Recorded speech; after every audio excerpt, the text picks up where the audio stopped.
अस्सलामुअलैकुम। हाय व्यूवर्स, हम आपके लिए एक ऐसी वीडियो लेके आए हैं जिसे देख के आपका ईमान ताज़ा हो जाएगा। चलो आए वीडियो की तरफ चलते हैं। Why is it important for a woman to marry a third party if she wants to go back to her first husband after her first husband has given her talaq?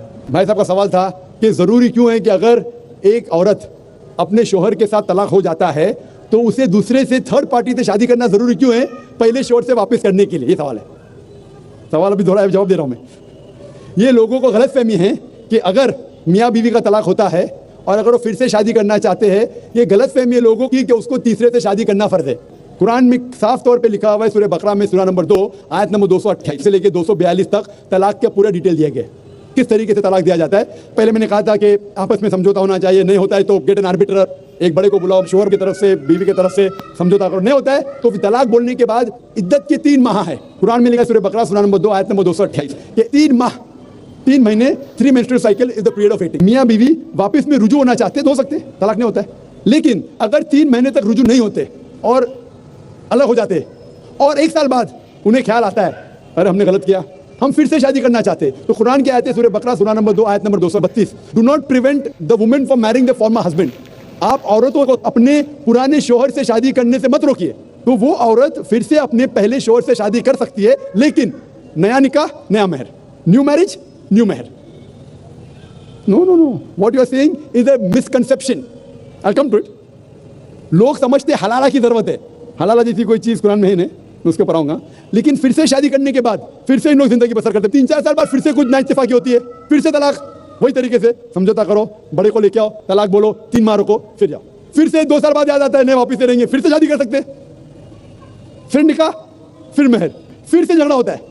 फिर तीसरी बार अगर तलाक होता है तो अल्लाह ताला फरमाते सूरह बकरा सूरा नंबर 2 आयत नंबर 230 में कहते हैं कि तीसरी बार अगर तलाक देंगे तो फाइनल। इसके बाद आप फिर से मियाँ बीवी ने, जब तक आप थर्ड को नहीं मैरी करें। इसमें क्यों? ये शादी ब्याह गुड्डा गुड्डी का खेल थोड़ी है। बचपन में गुड्डा गुड्डी का खेल में शादी करो फिर से तलाक दो, एक दिन में 10 बार शादी कर सकते, बराबर ना? ये जिंदगी गुड्डा गुड्डी का खेल थोड़ी है। 3 महीने लगता है तलाक के लिए, इतना टाइम लगता है।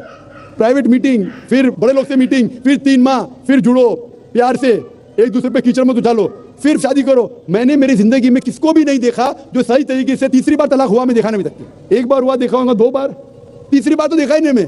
ये अगर आप गुड्डा गुड्डी का खेल करते तो फिर 1 बार आपने रिजेक्ट किया, 2 बार रिजेक्ट किया, 3rd बार फाइनल, फिर आप दूसरे से शादी करो। आप प्लान नहीं कर सकते, आप दूसरे से शादी करो और रो। और फिर पता लगा आपको मैं पहले शोहर से नाराज थी, सिर्फ दिन में 6 घंटा देते थे, ये नया शोहर तो 2 घंटा देता है, तो पहला वाला अच्छा। तो दाल आटे का भाव मालूम पड़ेगा। मेरी माँ मुझसे कहती थी मार्केट जाएंगे तो दाल आटे का भाव, दाल और आटे का भाव, आप समझे ना? तो हो सकता है क्या मालूम पड़ा मैं मेरे शोहर से झगड़ा करती थी, वो बीवी कहेंगी, मालूम पड़ेगा नया शोहर तो पुराने वाले से बदतर है, आप समझे ना? और फिर अगर नए वाले से डिवोर्स हुआ, सेम तरीका, आपस में समझौता, प्लानिंग नहीं। अगर प्लानिंग करेंगे कि एक रात तुम्हारे साथ सोऊंगा और फिर तलाक देना, ये हराम है, आप समझे ना? ये कुछ लोग करते हैं, मैं जानता हूँ मुस्लिम माशरे में, वो हराम करते। प्लानिंग करना, तुम्हारा शोहर बनूंगा, एक रात बाद तलाक दूंगा, फिर तुम शोहर शादी करना, ये हराम है। कुछ लोग करते हैं, गलत करते हैं, कुरान में ऐसा नहीं लिखते। तो अगर तीसरी बार तलाक के बाद या पहली तलाक के बाद भी, पहले बार तलाक दिए, दूसरे से शादी किए, फिर पता लगा सही नहीं तो वापस जा सकते, आप समझे ना? तो ये जो है जरूरी है थर्ड पार्टी के पास जाना, अगर 3 बार सही तरीके से तलाक हो तो इस्लाम में इतनी छूट है माशाल्लाह, और इतना सही मजहब है, it's the most practical way of life. Hope that's the question.